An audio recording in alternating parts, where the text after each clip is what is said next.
Hello, friends, and welcome back to the Spark Spotlight series where we talk to creators, makers, and entrepreneurs about what lights them up.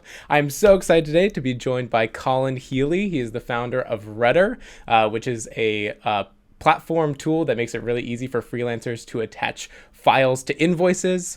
I'm so excited to talk to Colin about all things freelancing, creator economy, workplace culture, all that jazz, and just what it's like to be a founder. So, Colin, welcome to the Spark Spotlight. Thank you very much for having me, Drew. This is a pleasure Yay. and an honor. All right, Colin, for the people who don't know, right? Like, I know you. I've seen you with even longer hair than this. Tell the people your backstory. Tell the people a little bit about you, about Rudder. Like, give us the long tail. Sure. So I am one half of the Rudder story for sure. Maybe the least important half of the Rudder story. But I'll go ahead and give a little bit of the backstory of that was a great explanation of it. It's I formed with my business partner Daniel Bagby, and I formed a company called Rudder, which, like you said, Drew, is a platform to exchange files for money or attach an invoice to a file. And to really explain that, I guess I'd go back to Daniel's background in videography. Daniel is a really excellent videographer and cinematographer, or whatever you want to call it. Freelance. He does videos, and people pay him to do it. And I am at my core a musician, but I've also been a music producer as well, and I also do a little bit of accounting, which has come in to help our business as well. But we met because Daniel recorded a bunch of music videos for my wife and I. Were in a band, and as our relationship kind of got a little bit more comfortable, and we recorded more and more videos together, we had a constant exchange of video files for money. And one of these days, Daniel said, we've done a lot of videos. Did you pay me for the one that we did like 2 times ago? And Wow. it's like, I don't know. I mean, I sent you a Venmo, but was that for this one or that one? And between you and me, we did not pay him for that one. Which, but we kind of stumbled upon this problem, and that was kind of unique to our situation because we had a lot of files going back and forth. But meanwhile, Daniel has other clients as well. And he said, you know what, I want to try something out. And Daniel kind of cobbled together this PayPal, Dropbox, receipt, email situation. And he said, let me try it out with you guys. So we very happily, the next time he sent us an email or a file, we just kind of paid the invoice first and then received the file. And that was great because usually he's sending us, some sort of YouTube preview link. We Right. email or text him back and say, yeah, sounds good. Or that one's great, send us the file. And then he goes to Dropbox and send us the file. And then we go to PayPal and send him the thing. And, it's this like mashed up exchange. And this seemed very clean for us and for him. And so Daniel said, I've been looking for something to do this, and it just doesn't exist. And immediately my, entrepreneurial spirit said, if you're interested in pursuing this, I'm down. Let's do it. And so that was a couple years ago at this point, and we've just slowly been like putting the ideas together. It can get really out of hand really quick when you start to think of what are all the possibilities? What do we want this tool to do? And oh my God, what if we put a button here that does that? Or what if we, make it look like this? And so our biggest struggle has been just staying true to the core idea, like really make it simple. And so right now, that's what Rudder is. It's a really simple tool where you can we've called it a few different things, but one thing that I've kind of liked the way it sounded was smart files, files that know when they've been paid for. So, there's one great analogy, like you go to the coffee shop and you order a cup of coffee. They don't like give you an invoice you just pay for it right there and then you leave with your thing. So I feel like freelancers kind of, a little bit relinquish their power, and many times they feel inferior, or like they have to kind of like work around and work to their clients' preferred workflow, right? Right. But you can totally just be like, look, I've made this thing for you, and before I give it to you, you just have to You have to pay me. And we've taken that awkward conversation out of the workflow. It's just like, Yeah. here's the thing, and there's an invoice that you have to pay before you download it. Yeah.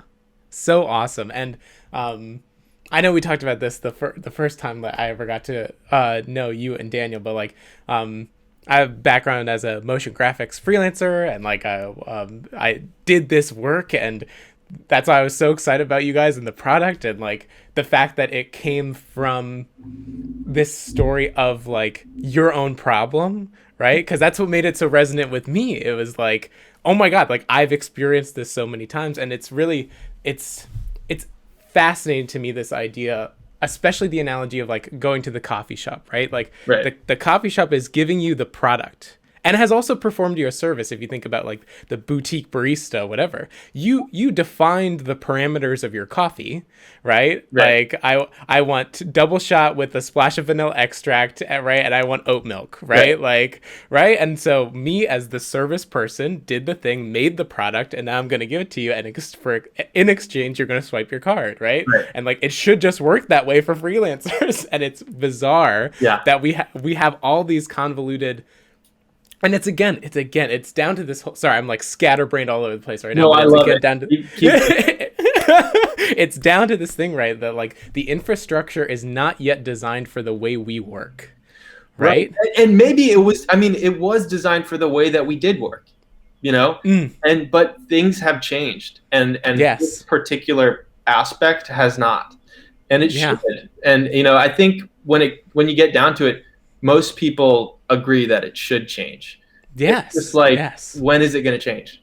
Yeah, exactly. How about now? And yeah, exactly. And to me, I think about like how I used to solve this problem with like, you guys were using like PayPal and Dropbox. I was like using this invoicing system called Wave that made it really easy for small business. I don't know if you're familiar with it, but I used Wave and Google Drive, right? And so I'd send the Wave invoice with the Google Drive link, right? And it didn't actually solve the problem of like they still had access to the file before I paid, but it at least tried to align it better with like, hey, here is the product I have given to you attached to this invoice, so please click that button and pay me first, right? Right. Almost every digital freelancer has some sort of it's Google Hack Drive solution, and Wave, or it's QuickBooks and Dropbox, or it's Venmo and WeTransfer. They all use these things, and it's for this. It's for the same transaction. Yes, Just exactly. Just make it one thing, Yes, and take out the back and forth as well. Yes, and I'm so excited for like where you guys like go with this, because like if Lumastic ends up imploding, I'm gonna have to do a lot of freelance work. So like, as soon as selfishly, please make this. Yeah, please make this. No.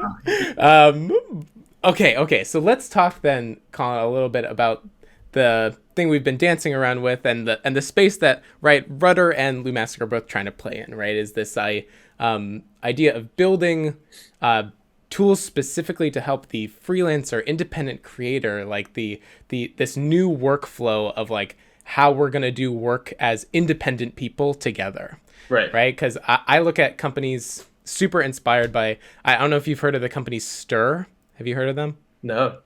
Okay, so Stir is like I've been like devouring everything about them and their story, because they're essentially making accounting software for creators.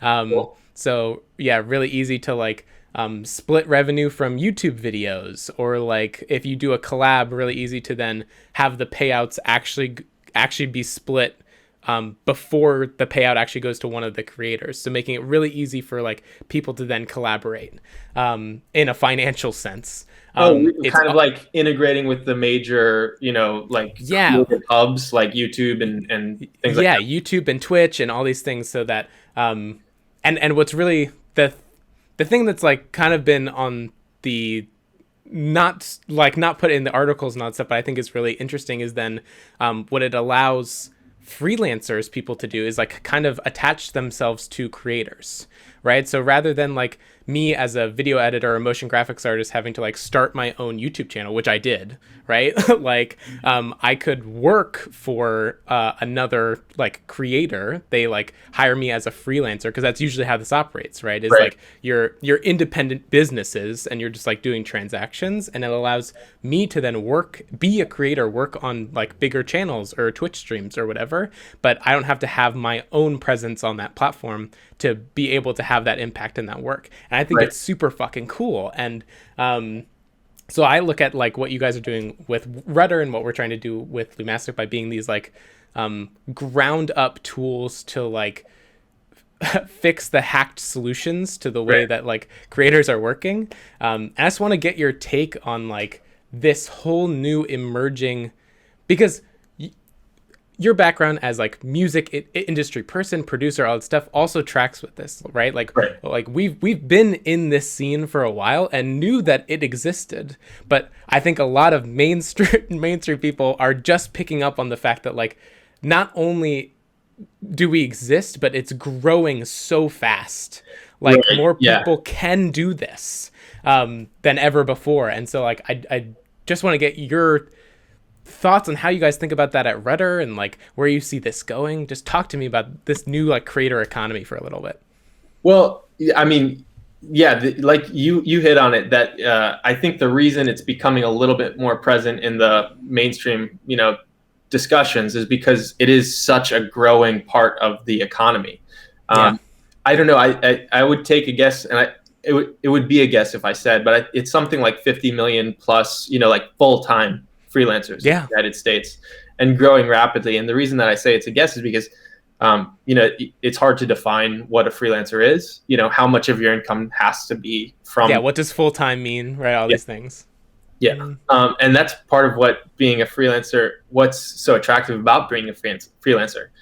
You might just work 15 hours a week, some weeks you can take off whenever you want, is somebody going to come with a piece, a pen and paper and deem you a freelancer? I don't know. But, I also think that the reason that there are gaps in, one of the reasons that there are gaps in, the freelancer's workflow, or I guess the freelancer's workflow, is that people come into freelancing from maybe a backwards way that you would think of, right?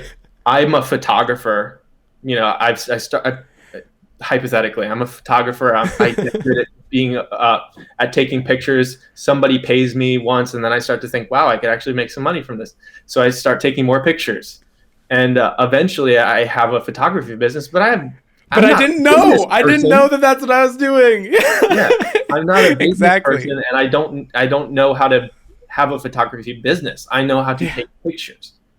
Yes. So one of the things that is helpful to these photographers or whoever is just to say, like, this is the recommended way to do this, and that's like we were talking about earlier, the awkward conversation of money, right? It's like, I'm good at taking pictures, I'm not good at talking to clients about money. It shouldn't be, but it's an awkward conversation, like even when somebody asks you how much you cost, right? The first 1,000 times you give a quote, you're going to feel like, uncomfortable. An imposter. You're an imposter. Yeah. The first 1,000 times you deliver that file and you need to like email them, God forbid you have to email a follow-up, like, you still haven't paid me. Please pay me. Please pay me. Is it okay with you if you pay me for the thing that I gave you a month ago? Like, it shouldn't be that way. And so, I think companies like like us that are trying to get into the freelancer kind of world and fix some of those gaps. Yeah, it's like cultural gaps, and it's always like culture follows behavior, right? Mm-hmm. Like our culture is built from behavior, and so what we're trying to do, right, at the end of the day, is change culture around like being a freelancer, an independent creator, like all these things. But to change culture, we're gonna have to change behavior, and to change behavior, we need tools, right? We need to re-engage the workflow, right? And Beautifully said. Yeah. thank you, thank you. I think about this a lot, obviously. Yeah. You're sitting I up wanna, and you're like, to change culture. you joke, you joke, but my girlfriend can attest. Like, I think way too much about all this stuff. But I want to pull something that you talked about with this idea of like where a photographer, or for me it was video, right? Mm-hmm. Like where we come at it from is like, I like to do this, right? I like to create stuff. I like to make it, and right, this age old thing of find something you love and then find a way to make money doing it, right? You usually fall into it. Like that was me. I was like making videos in high school. I made like videos for school projects. Like right. Like I made a music video about catalytic reactions in chemistry, and we wrote like a whole song, and it still exists on YouTube. It has like I think it has like 20,000 views or something. Like, wow. But you helped 20,000 people. Yeah. The catalytic whatever. The catalytic reactions to chemistry, right? But I made that video and got like obsessed with like Final Cut Pro and like all these tools. Was that your first video? Yeah. Wow. It was wild. It was, I wouldn't say it was my first video because obviously people like make stuff beforehand, right, but right. I had been like, I had been devouring the like tutorial, like I joke that I learned nothing in school and I learned everything on YouTube, but it's like really pretty true. Yeah. And that was like my formative years, was just like watching people make stuff on the internet and then like dissecting how they did it. And the first thing I ever actually made, though, start to finish, like completely my own, was, I'd say, in a more professional manner, was that video. And so I made that. It like went viral in my school, I would say. And so then my choir director asked if I would make a promotional video for a show that the choir was putting on. And I was like, yeah, sure. And I think the boosters paid me like $100 or something. Like I got it. So it's a free t-shirt. And I was like, what the fuck? Like I can make money doing things I like to do. And like, I think that month or whatever, I turned 18 or whatever, so I started my first business, Lytle Media LLC, right? And I made websites and videos for people, right? And it's you fall into it, but like learning about Wave and accounting software and how to do invoicing and all these things was like not the part that I was obsessed with, right? And so it was a barrier of friction in the whole process of me being able to turn the thing I love into a business. And I'm not trying to say that like most creators or artists aren't business savvy, because I think that is a big stereotype that isn't entirely true. And like this is something that right, if viewers at home, you haven't seen the last Spark Spotlight with Destin, we talk a little bit about how like creators and freelancers are kind of some of the most business savvy people, because right, we understand the journey of like creating MVP, right? Like going out and testing product, like by being in that services oriented place and like really understanding your clients like needs and all these things, it primes you really well to then go out and make a product later down the line. That's like business 101 stuff, right? I do think though that there is it's down to like what you like to do, why you got into the business, which is what you were kind of discussing. And I think that's true. Like we get into this because of a love of making some sort of art, and like the monetary stuff is kind of the point of friction that negs us, and I think also limits us in turning our work into a business, which like what we're trying to do here is help more people turn the things they love into a self-sustaining form of income for themselves. Yeah. What's that saying? It's learn or do what you love and you'll never work a day in your life. Except for the days where you're sitting there, trying to figure out the invoice stuff and doing taxes, and you're like, exactly. I was just about to say, spending 7 hours trying to figure out how to do your taxes so you don't get audited by the IRS or something. Like, keep on hitting changing the numbers in your TurboTax until it says that you're no longer in like danger of being audited, right? I've never done that. But yeah, I mean, like there are still things about work that, regardless of how much you love what you're doing, it feels like work. And so another thing that I think Daniel coined the term, take the work out of work, right? So this is trying to solve a problem that most people aren't in love with. Most people aren't in love with this part of their business. And so just taking the work out of work, Exactly. And then rather than trying to teach everyone how to like do these more, like, again, it's like rather than trying to just like completely revamp culture from the get-go by like talking about it, right? It's like, let's just change behavior, right? Let's make an easier tool that like changes this like cultural perception about what it means to transact for freelance work, and then bada bing bada boom, it sinks in the emotional response, all these things, to make it way easier for people to actually get paid for the value that they're worth. Right. Cool. Colin, I want to talk to you. I want to pull a thread from your background as a music producer and as like being in a band or whatever, or like a music group with your wife. Like talk to me about that. It started as a band first and foremost. Caroline and I went to high school together. We didn't really like, we were friends. We were friendly, but Caroline's was a year ahead of me, so we both knew that we played music together, but it didn't. Older woman. Yeah, for sure. I like them older. And you can't do this, right? We're not. But so we met after kind of the college times. Back in Richmond, we ran into each other and did the whole. I don't know. I think if you don't play music, you probably heard people that play music say, "We should jam together sometime." The jam. So we literally, I remember saying that and being like, "That's never gonna happen." And then it did. And so we recorded a song together. We thought, this is really cool. Let's record a song together. And at the time, I kind of had a YouTube channel, and I was like, "Ooh, I'm gonna do a duet, right?" And so we put out one, and it was just, Colin and Caroline. That was the wow. And that was by far the most popular song that I had ever put out. So I kind of took the hint. I was like, oh, maybe people like Colin and Caroline better than they like just Colin.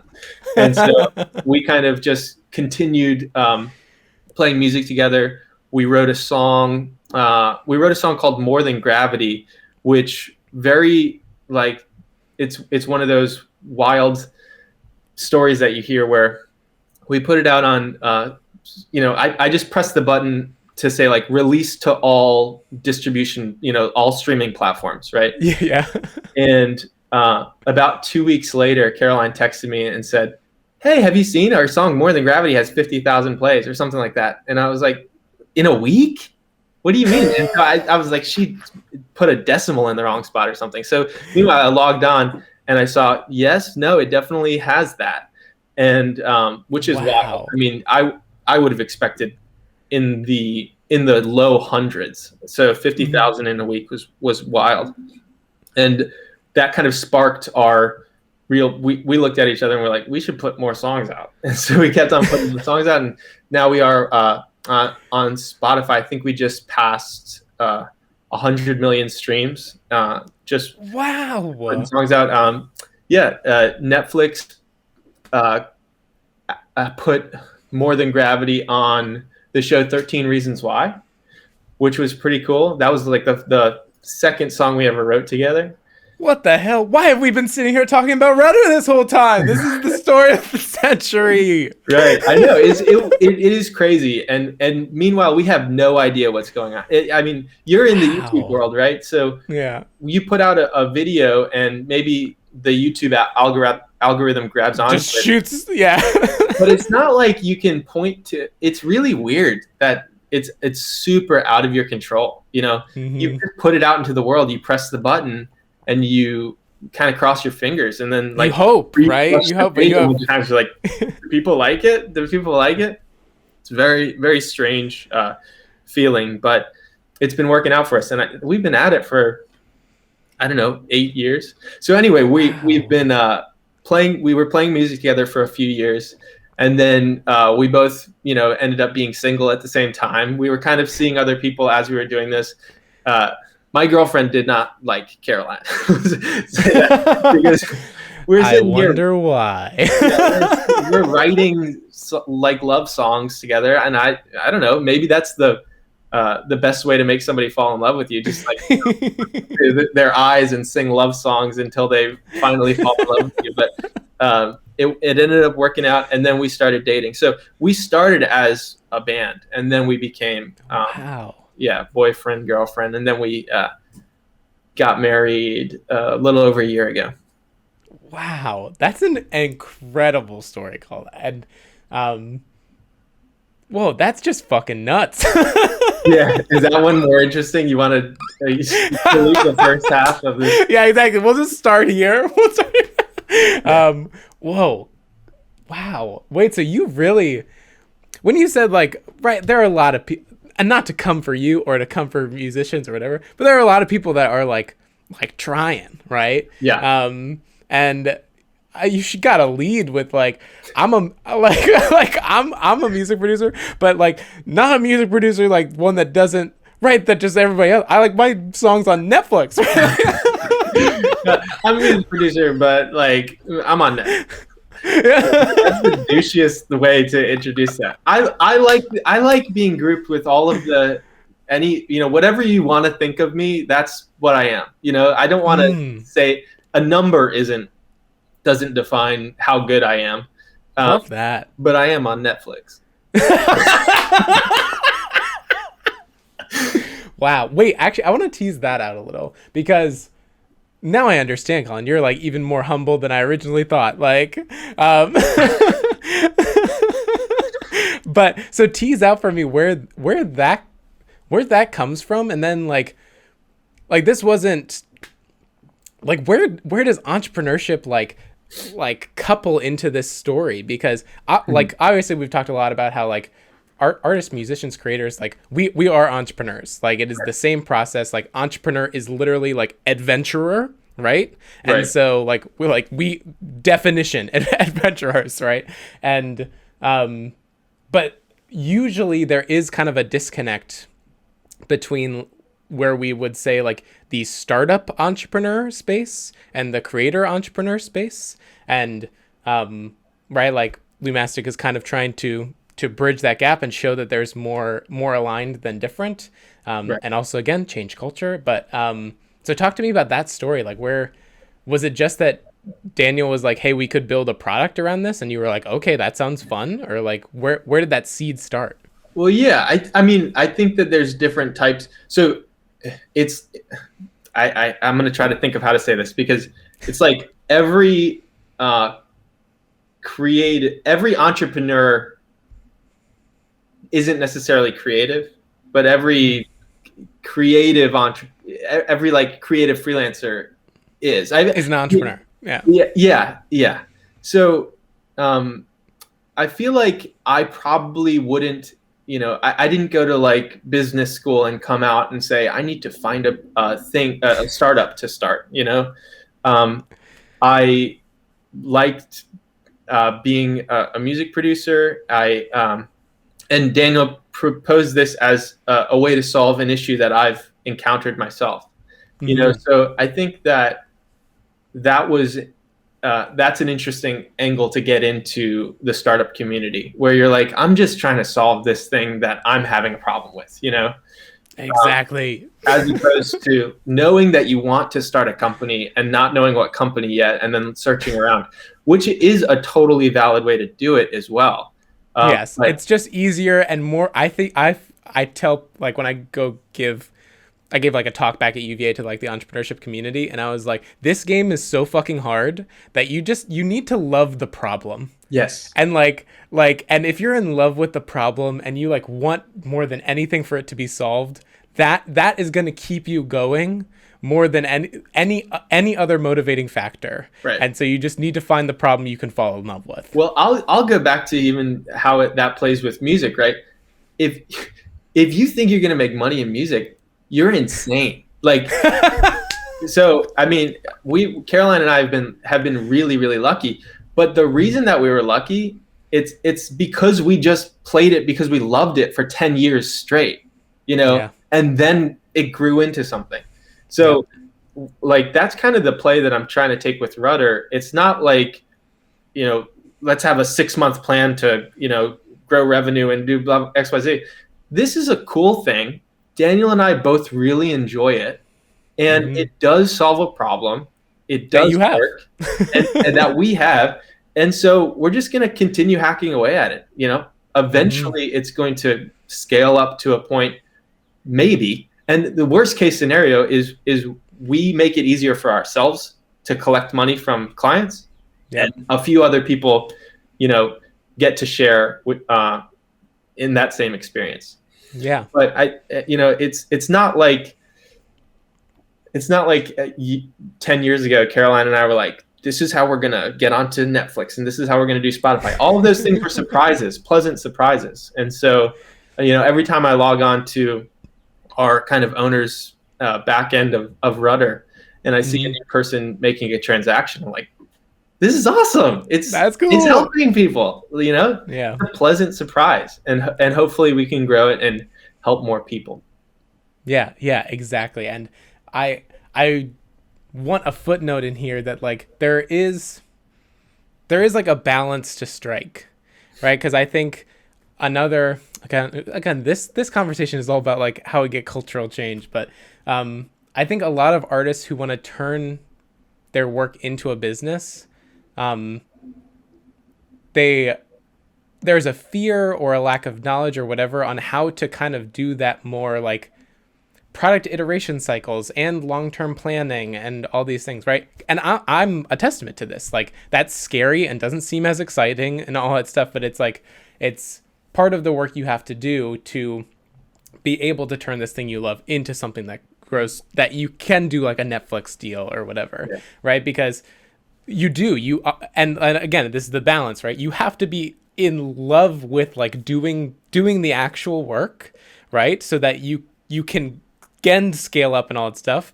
So that you don't quit the first time that it gets a little hard. It gets a little hard, right? But like, I do feel like artists shouldn't have to work for 10 years, right, before they start getting paid.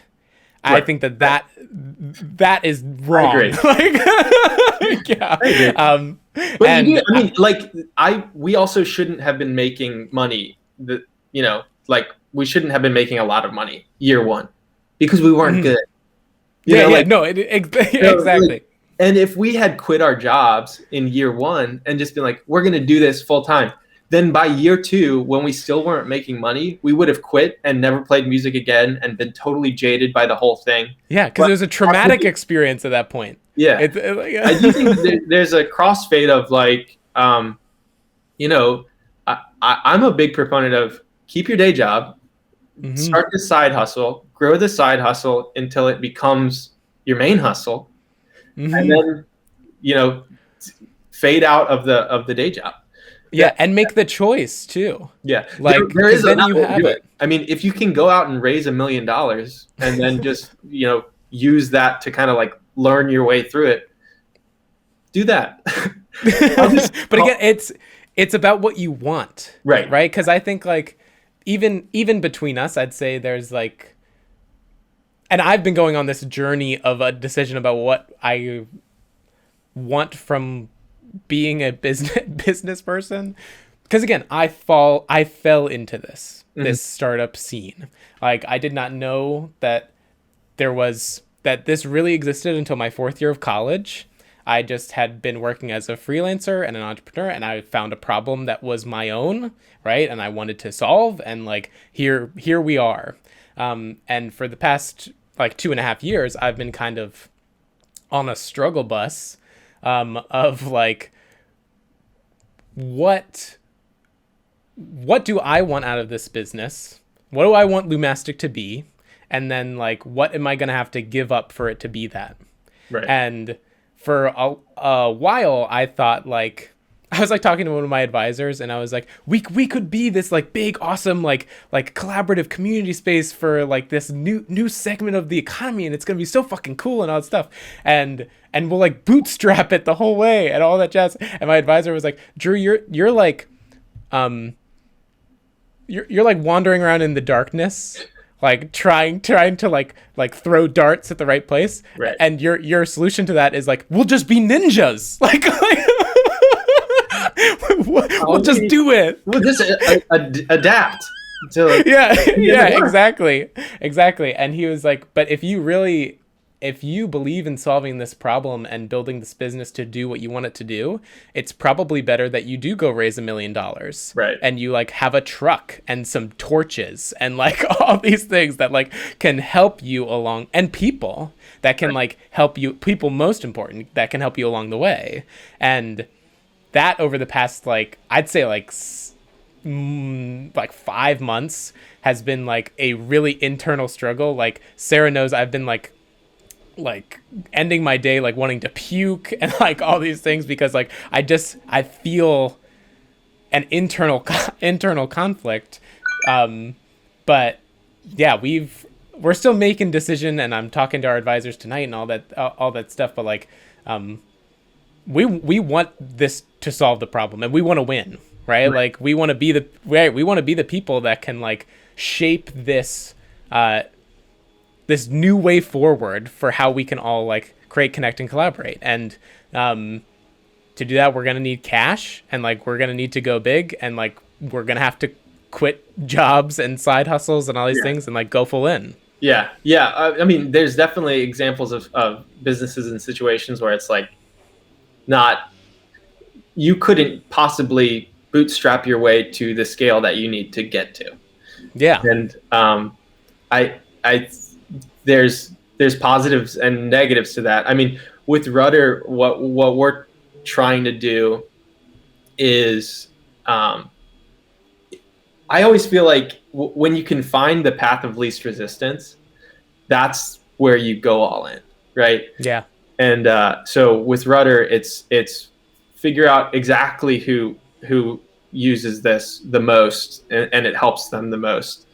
Yeah. And like there can be one of those calls that that Caroline had, that Caroline made early in our music career, where she said, "Did you notice there's 50,000 people that listened to our song?" It's not like we were up all night like playing these songs for people. It's just, it's available on the internet, and we've set Rudder up in a way that it's completely scalable, and overnight we could go from 0 to 1,000. So we're trying to find that one little thing that kind of turns the key, and just allows for that headroom, but doesn't limit you from, right? Because it's all about, and then investors always talk about this as like, well, you're not committed, right? Well, like, screw that. We're like figuring this out in a way that is de-risking, right? Which is like what we're supposed to do as like entrepreneurs, creative people that are like trying to do something new, right? Is like, because that helps us be more creative, right? Like you need safety and security, and you need to have like the feelings of courage and all that stuff to like have new ideas. And so trying to expect people to do that when they're like swiping credit cards, like is also ridiculous. This strategy would change tremendously if we went out and raised right, exactly, because then you have different security, right? Exactly. Yeah. But in the meantime, it's like, I'm not asking for anything from anyone, other than to, if you want to, give Rudder a try. I'm not, Yeah, I'm not yeah. asking for $1 million. So if I don't seem committed, it's not because I don't love the product. It's just because I don't need to be sitting at my computer for 24/7, to see if, Hello, welcome to my life. yeah, exactly. Yeah, and again, there's positives, there's pros and cons, and I think I've said this in other Spark Spotlights, so sorry to the audience if I'm repeating myself, but I think we do too much of amping up the idea of the like big raise money moves, like all these things, and not enough of the supporting like the other 98% of the ecosystem, which are people trying to turn. And again, these are not small businesses, right? Like Rudder as a bootstrapped business that supports like 20,000 people and you're doing like transactions every week, right? That's not a small business, right? It feels it's not Uber, right? But like you have scale and all these things to like support a big growing infrastructure. I'm trying to coin this term like indie entrepreneurs, right? Like because of the internet, right? Like we're not starting small businesses. We're not starting coffee shops, right? We're starting businesses that might look on IRS documents like coffee shops, right? But like millions of people use the products or like see our videos or like listen to our music and all these things. You're not on the side of the road anymore peddling your CDs. Right. And yeah, I think that new segment of this, like the entire economy, needs to be better supported. That's what we're doing here, like what we're talking about. And it's that was also my reservation with saying like we're gonna go out and raise millions of dollars and like be huge company, right? It's because I wanted to kind of show a path forward that like, look, you can do this, and you don't have to do it in like the Gary Vaynerchuk way, right? I've had to come to terms with like our business seems to be right, one of the ones that's going to require that system. And we can build infrastructure with that business to help support the rest. And that's how I'm squaring that circle in my head. I love it. I mean, there's a million ways to do it, man. And I'm a big fan of what you guys are doing. Like I said earlier, I don't know if you captured it, but we've already made some great connections, and that's what it's all about. Yeah, exactly, Colin. Okay. Well, where are we at? We're at 43 minutes, Colin. Other things that you want to discuss here in like the freelancing space. What do you and Daniel think about a lot that you want to, that little tidbits, little things that you want to share with like our audience here in the Lumastic community? Other than Rudder's the easiest way to send files and collect payment. That plug. Yeah, you got a plug. No, we like to talk about the other issues. I mean, I think that once you kind of capture a monetary transaction, there's a million other waterfall problems that you can kind of solve, or holes that you can plug, and you immediately go into like taxes and things like that for a freelancer. Like we talked about it earlier, messing with TurboTax so that you don't get audited, right? But like, paying your quarterly estimates and all those things, or reserving the funds on the side for paying estimated taxes. And paying out subcontractors and all those things from your Rudder balance. I guess if there were any people listening that had other issues that kind of waterfall from that, or even upstream from the monetary transaction, I'd love to hear from anybody about what issues that they're having that they think that could be tacked on to Rudder's current form. Yeah, and like I was saying before, an integration with Wave. If I can use this platform, this podcast to do a plug, right? Like I think just integrations with like accounting software and being able to like fire some sort of API invoice that like hooks into to Rudder to allow the file transaction to work, like Yeah, all absolutely. that shit. I mean, Yeah, like there's like exports and imports that are very easy down the road to be able to do. But if anybody from Wave is listening, we're definitely interested in an API connection as well. We can make that happen. nice. All right. Okay, Colin, as we close out here, what can we expect from Colin and Caroline over the next coming months? Are you guys still making music? Are you coming out with anything? Yeah. Actively making music. Oh, we just recorded this really cool cover of "Where Is My Mind" by the Pixies. Cool, Dude, it's a duet. It's really pretty. Should be coming out in about a month. We just released a really cool cover of "Hey Jealousy" by the Gin Blossoms. I don't know that song. Oh, you would know it. You would know it. Go listen to the original and then go on to Spotify and listen to our cover. All right. I think it's good. You're gonna. It's one of those. I don't know if it was early 2000s or late 90s or something, but you're gonna be like, yeah, I used to jam out. Hell yeah. And when you slow it down, you put it to just an acoustic guitar, and you turn it into a duet. I mean, that's a really fun thing that Caroline and I love to do. So we write our own stuff, but we also just have fun releasing covers too. This is so cool. You just I have not done very good research, obviously, or else I would have seen all this stuff. But you give me very like Pomplamoose energy, like that's a huge compliment. Yeah, big fan. Yeah, and even like, you know, if Jack Conti's listening to this, like the parallels in your story are really kind of fascinating. A lot. I mean, just like, you know, how you fall into.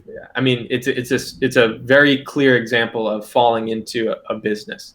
You know, never would have sat down and, you know, I don't think I would have told people that I plan on being a musician. You know, I couldn't say that with a straight face until you start to do it. You know, it's very hard to like imagine a world where you actually make money from music, you know, but there are ways, and it's drastically different than the ways that people made money in music 10 years ago. But exactly. And that's why they're all afraid, Colin. They're all afraid of this. I talk about that all the time, about how our biggest, as like a fucking new cultural change, right? Like our biggest kind of pseudo enemy is going to be the people that used to stand in between.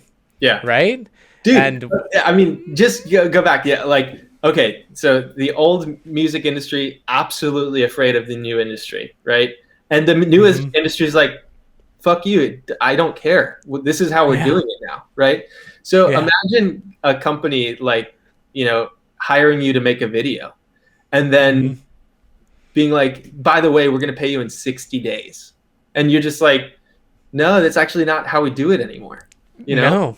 And they're afraid. And if we just sit together and we're like, no, the way that it actually works is that you have credit cards and ACH bank transfers that can happen instantaneously. There's no need for net 30. Like, I don't need to sit and wait for a check.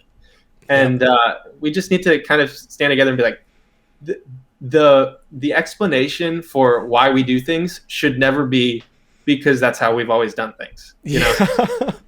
Especially when it's people's livelihoods on like the line. Right, like and this is where like I think a lot about how there is a lot of governmental regulation that we're gonna need to fucking fix how our government works, because there's going to be a lot of like creative destruction that's going to happen because of these new systems that come into play. And we're going to need regulatory bodies to say like, yep, this is the new thing. It's official.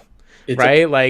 Right? Like, it's official. It's official. We wrote it down. Right? Like the IRS, the entire like way we build businesses in the United States and across the world is we are going to have a new class of business, right? Like there's going to have to be completely new infrastructure to like support this new section. Like because it makes taxes so fucking frustrating, and like all these things, and people, there's gonna be this swell of like, wow, this really fucking sucks. And the more people that have the pain, and the more people that present solutions, like everything will kind of snowball. But it's gonna be I feel really tough move as we move, and there's gonna be a lot of pain and a lot of frustration, but at the end it's going to be better, and we just need to all be reminded that it's going to be better, right? You mentioned this, like if we all just stand together and change the way, like get rid of net 30, next 60, all these things, like I think about that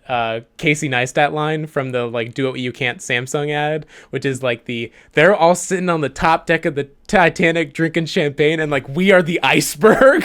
Like, right? Oh, yeah. Like, right? And that's true. That's true. They see this like teeny little island in on the boat, like, right? But they don't understand that there is a massive growing number of things that's just gonna, like, they're gonna get fucked unless they like come and stand with us, like, right? We'll just turn a little bit. Nah. It's not going to happen. Yeah. It's not going to happen. Now it's 6. In 6 fucking years, it's estimated that 57% of the entire workforce is going to be operating like how we operate. And like that is going to be the next 6 years is going to be fucking crazy. And if we don't get like our shit together, like there's going to be a lot of pain, and there's going to be a lot of uproar, and everyone just needs to like get on the fucking ship. Like, yeah. Sorry, that was my diatribe. I love it. Wow, you got into like governmental like.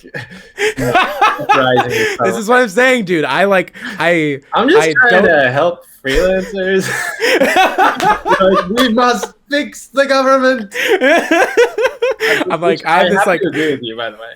Right? I have this like big Sarah.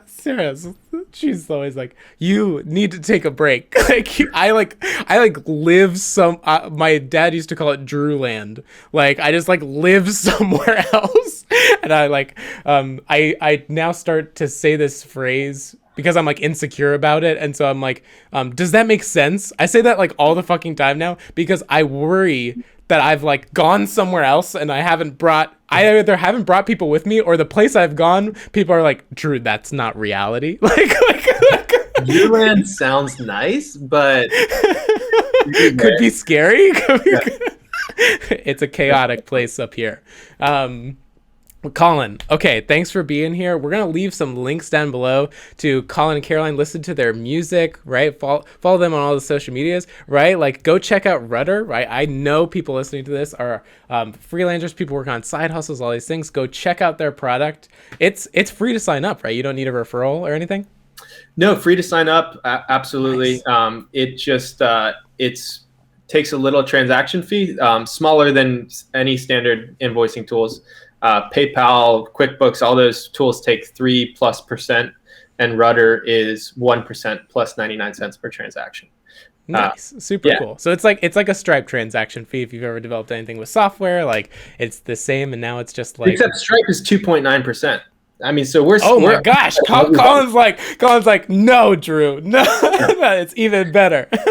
Wrong, Drew. Maybe in Drewland, it's like a Stripe. Yeah. No, but I also want to say let's. Unfortunately, Daniel wasn't able to make it, but let's also leave a link to view some of his video stuff as well. Yes, love that. Great shout out. The partnership here is just so fantastic. Like two true independent creators that have come together to start a startup. Like this is gonna be new way forward. And I have a little bit of time here, but VCs need to get on this shit. Like if what is it? Dispo. If Dispo is any like indication of like how new startups are going to be formed, it's going to be like this. It's going to be like people who are in this industry who have their own problems, and you just need to like throw money at those and stop throwing money at all the Stanford computer scientists that just like look on Product Hunt and then say me too. Like. Yeah. No shame to those people. For computer scientists, if they want to come and be a part of this. Yeah, same here. Yeah. All right, Colin, thanks so much for being here. Please, everyone, check out the links to all things Colin, Daniel, and Rudder below. Follow them. They're having an amazing journey. And yeah, Colin, thanks so much for being here and sharing your story. Awesome. Really appreciate it, Drew. See ya. Bye.